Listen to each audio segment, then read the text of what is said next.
Frustrating weekend for the Islanders as the defense breaks down in consecutive losses to the Bruins and the Lightning. We have our key takeaways plus the latest injury update on Ilya Sorokin and a whole lot more, all coming up on today's episode of the Locked On Islanders podcast. Your Locked On Islanders, your daily podcast on the New York Islanders. Part of the Locked On Podcast Network, your team every day.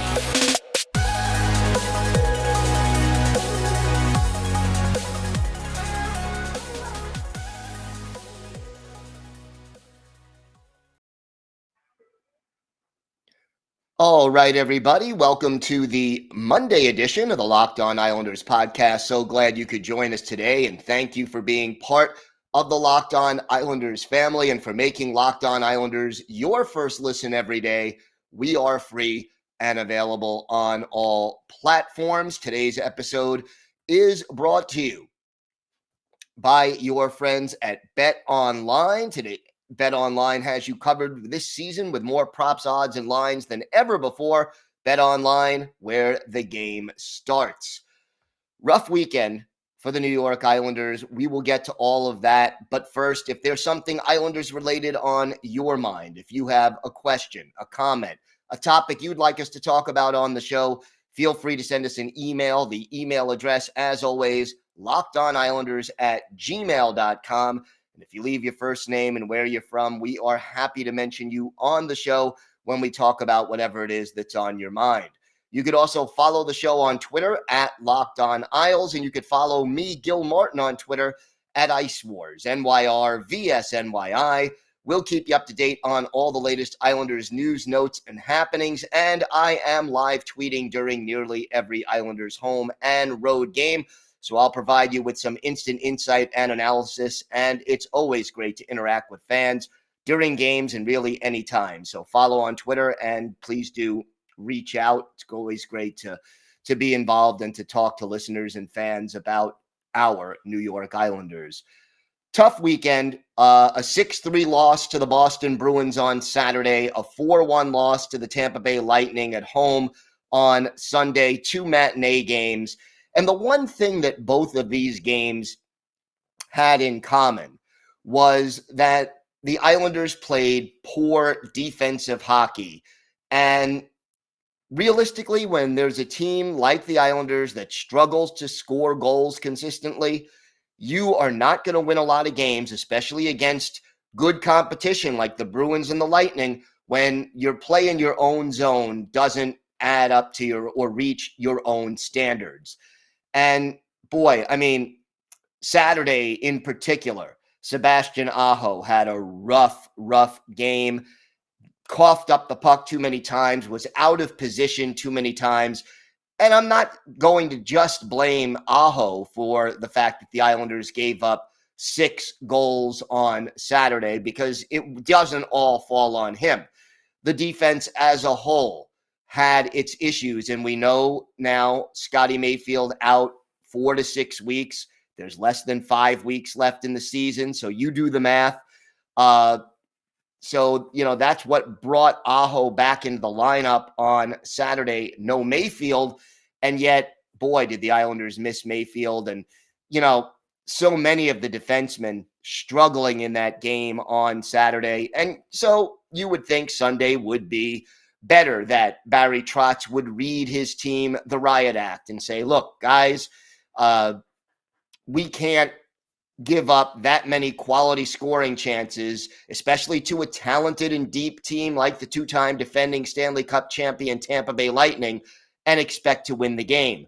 Well, that really didn't happen on Sunday. Again, the Islanders struggling defensively and not getting the job done. And look, this time it was often Ryan Pulock who had a bit of a rough game. Andy Green struggling on both games over the course of the weekend. And let's not limit it to the defensemen, because the forwards didn't always do what they needed to do as far as clogging up the neutral zone, slowing down the opposing team and not letting them come in with speed.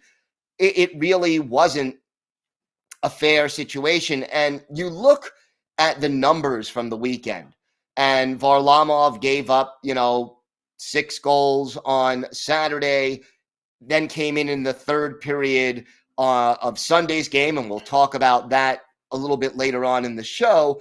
But he comes in the third period, gives up 2 more goals. You would sit there and say, oh, yeah, Varlamov, he had a bad weekend. No, he didn't.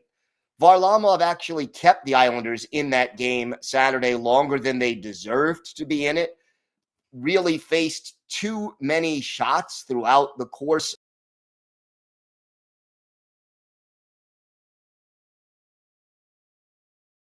of the game.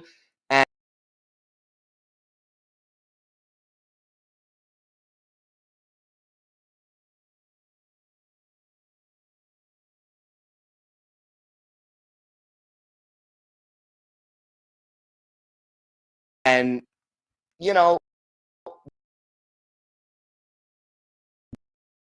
deserved a better fate. Not that he played outstanding, but faced 44 game on 44-27. It is hard to win a lot of hockey games, and the Islanders deserve to win better. One, and kind of a bit more consistently. Goals on Saturday. Sunday, once again, you're seeing a goal by Brock Nelson, who has been red hot. And yeah, again, here it is. Nelson, 4 shots on goal. Andersley, 5 shots on goal. But the rest of the top forwards still not getting enough shots. Matthew Barzal did not have a shot on goal against the Lightning. 1 shot on goal. Josh Bailey, 1. J.G. Pageau, 1. Oliver Wahlstrom, 1. These are the guys who, in addition to Nelson and Lee, have got to be putting more pucks on net, and they're just not doing it. And against the Lightning defensive team, the defenseman only had a total of 5 shots on goal, 2 by Dopp, 2 by Pulak, 1 by Andy Green. Overall, not enough offense and sloppy defense.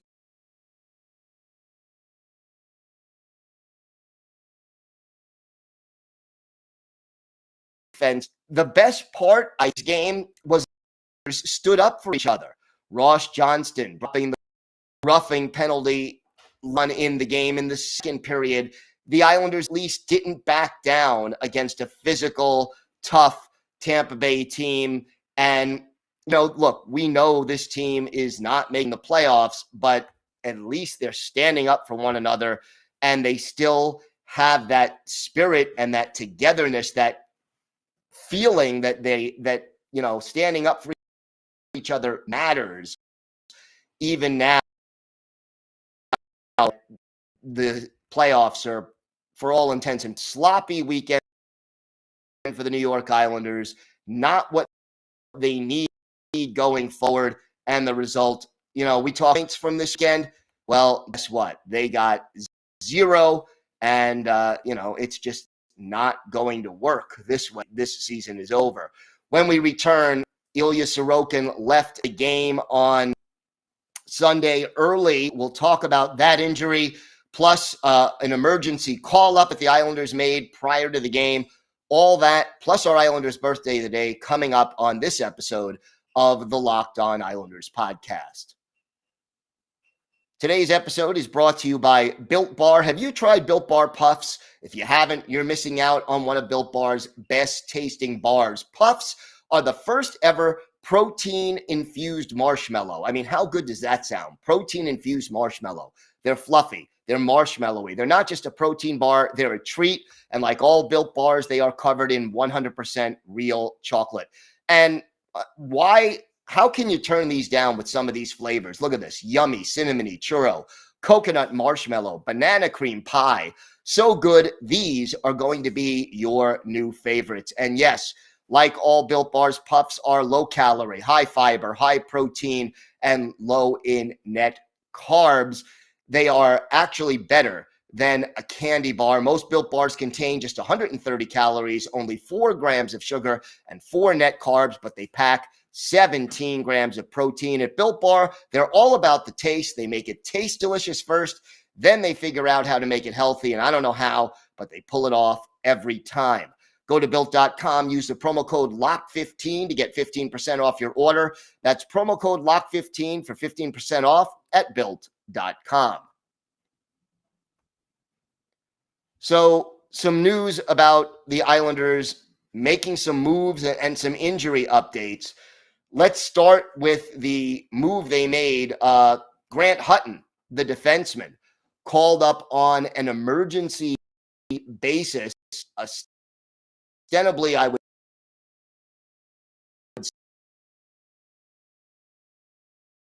say the emergency was to replace gone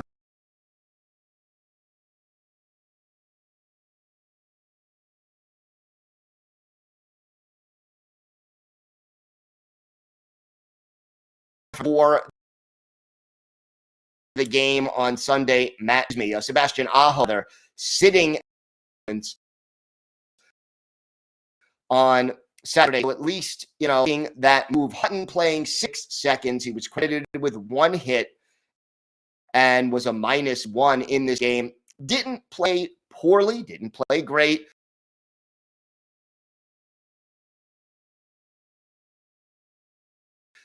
But didn't look at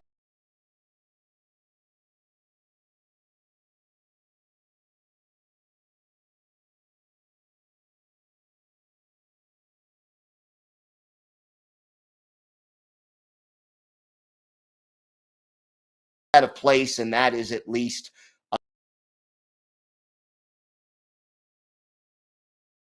a credit to Grant Hutton. Look, I like Sebastian Aho. Great again. More of Grant Hutton, of Ron Salo.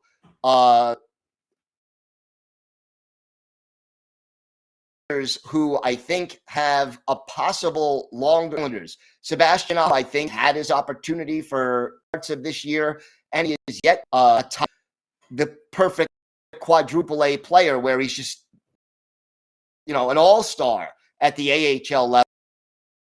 For whatever reason, maybe it's more time and space than what you get in the NHL as compared to the AHL. He's not going to be a consistently effective player in the National Hockey League. So I was glad to see Grant Hutton getting an opportunity to play.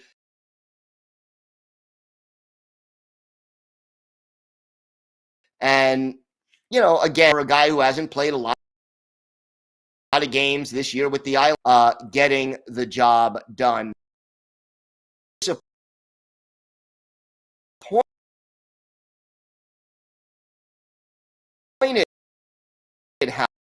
however, again, to see Kiefer out of the lineup on Monday, and Ross Johnson there that maybe want they're available, especially when you don't have.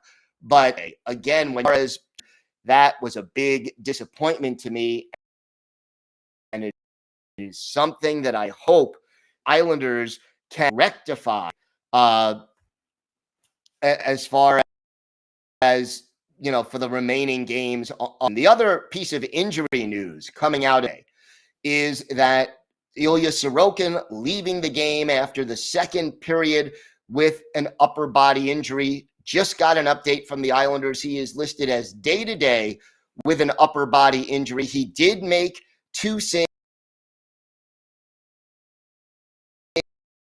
with his mask, but not sure. Obviously, the Islanders, like more or less saying that, they're not going to give you the specifics of this injury, but obviously, if it's an upper body injury, the possibility concussion protocol is a real one, and the Islanders have to move on. Now, that means we will probably see a goaltender called up from Bridgeport, and, since the Bridgeport Islanders don't play again until the middle of the week, you can call them up, send them back down after the game if necessary to be the backup to Semyon Varlamov. But I would say it is, while not guaranteed, it is a fairly safe bet that we see Semyon Varlamov as the Islanders starting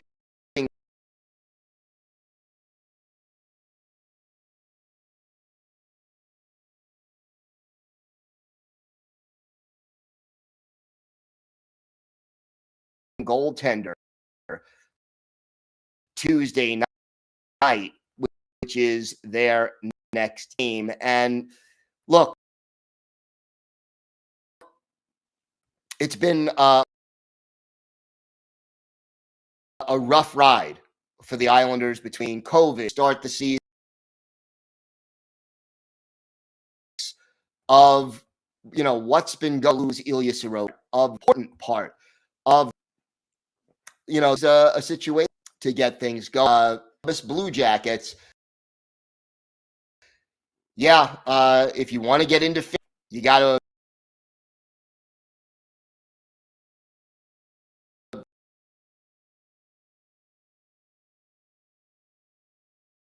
beat the Blue Jackets. You beat them in regulation, but Tuesday, a home that will set things up. Curious with regard to Sorokin, and I'll go on record as this.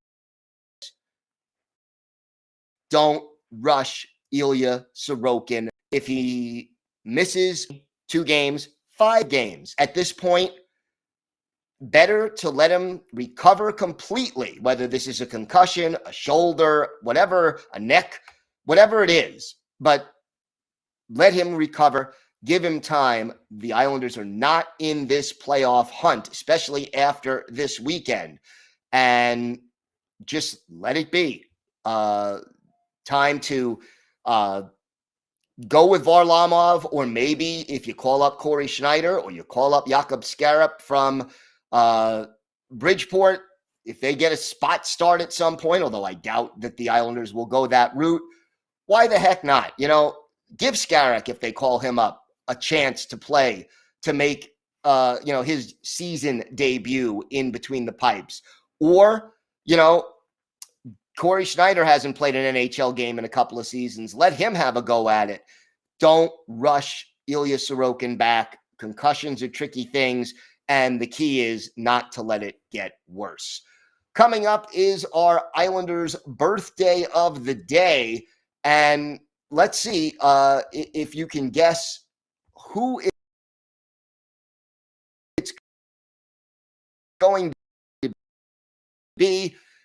This is a player that played with the team in the mid to late 80s and did have a couple and more coming up on this episode on Islanders Podcast. And thanks again for making Locked On Islanders your first listen every day. We are free and available on all platforms. Well, today is the 58th birthday for former Islanders winger Alan Kerr. Kerr, a native of Hazelton, British Columbia, drafted by the Islanders in the 4th round back in 1982. And boy, did he have some great seasons in the Hockey League for the Seattle Breakers. A 38-goal, 91-point season in 82-83, and then in his last year, 44 goals and 112 points in 66 games, add 141 penalty minutes.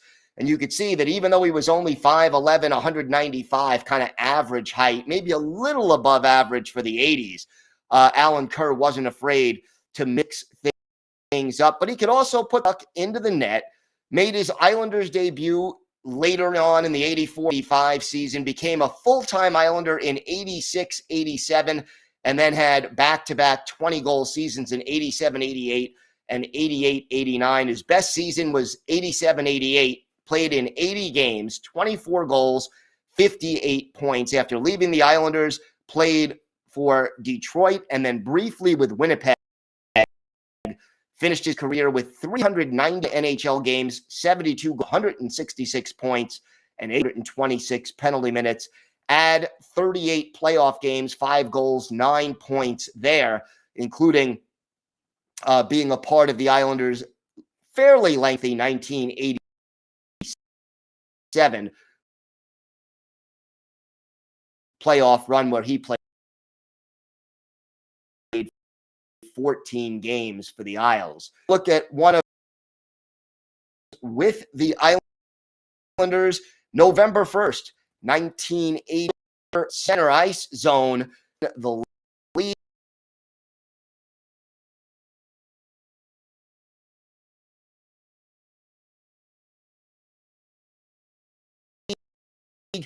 for the Islanders, Kelly with Ken Leiter in the box for hooking for the Islanders. Randy Wood tallies shorthanded, his fifth from Brian Trottier at 9:56. The Bruins came back to tie it less than a minute and a half later. Lyndon Byers, his first from Rick Middleton and Steve Kasper at 11:21. And then at 17:10, Randy Burridge, his seventh from Alan Peterson and the great Ray Bourque. Islanders trailing 2-1 after the first period. In the second period, Gerald Diddick of the Islanders goes off for holding. Jeff Courtnall scores a power play goal for the Bruins. Glenn Wesley and again Ray Bourque with the assist. Islanders down 3-1, and you're like, oh boy, this is going to be a long day. But the Islanders get back into this one. A goal by Pat LaFontaine at the 7:30 mark, his ninth. Alan Kerr, Islanders' birthday of the day, and Derek King with the assists. That made it a 3-1 game. Steve Kasper made it 3-2. Steve Kasper made it 4-2, his fourth from Ray Bourque and Keith Crowder. That's how it stood after 40 minutes of play. The Islanders on the short side of a 4-2 game. Ken Linsman, the Rat, scores for Boston early in the third, his second from Jeff Courtnall and Glenn Wesley, and the Isles trail 5-2. But less than a minute after the Linsman goal, the Islanders go on the power play. John Blum called for holding for Boston, and our Islanders' birthday of the day, Alan Kerr, his fifth from Mikko Makala and Tomas Jansson, getting the Islanders to within 5-3. Richard Crom makes it 5-4 at the 7:26 mark of the third, his second from Ken Leiter and Brent Sutter. And then, with 2 minutes and 6 seconds left in the third period, Alan Kerr, our Islanders' birthday of the day, his second of the game, sixth of the season, the only assist to Pat LaFontaine. That ties the game at 5. And in OT, Pat LaFontaine, the game winner, his 10th of the year. Dennis Potvin and Alan Kerr, Islanders' birthday of the day, with the assist. Islanders skate away with a 6-5 overtime road win. Kelly Rudy started this game, was replaced early in the third by Billy Smith. Smith got the win and did not allow a goal, making 13 saves in this one, while the Islanders were outshot 46-31, but still emerged with the win. For Alan Kerr, Islanders' birthday of the day, a 4-point night, 2 goals, 2 assists. He was a +2. And, of course, got the 2 goals on 7 shots on goal. So he had 7 of the team's 31 shots. Alan Kerr, he turned 58, is our Islanders' birthday of the day from this team. And you know, to me, the thing that really got under my skin about the game this weekend, it can't be defense that really this team.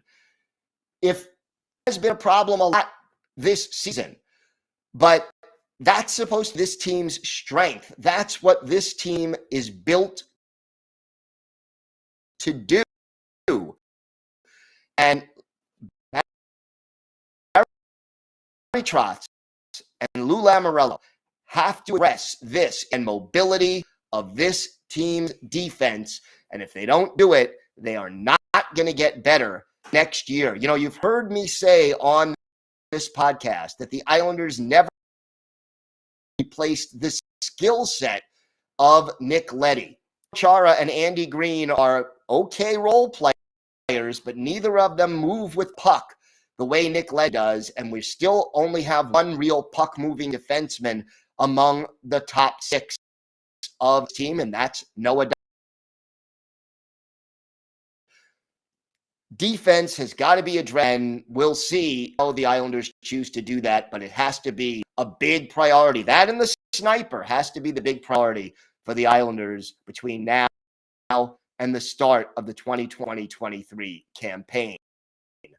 We will be back tomorrow. We preview the game against the Blue Jackets. We'll have that in the latest injury update on Ilya Sorokin and a lot more. Thanks again for making Locked On Islanders your first listen every day. Now make your second listen Locked On Fantasy Hockey. Host Steele Roden and Flip Livingstone help you become the expert of your fantasy league. It's free and available wherever you get podcasts. That's it for this episode of the Locked On Islanders podcast. Have a great day, everybody. Stay safe. And of course, let's go Islanders.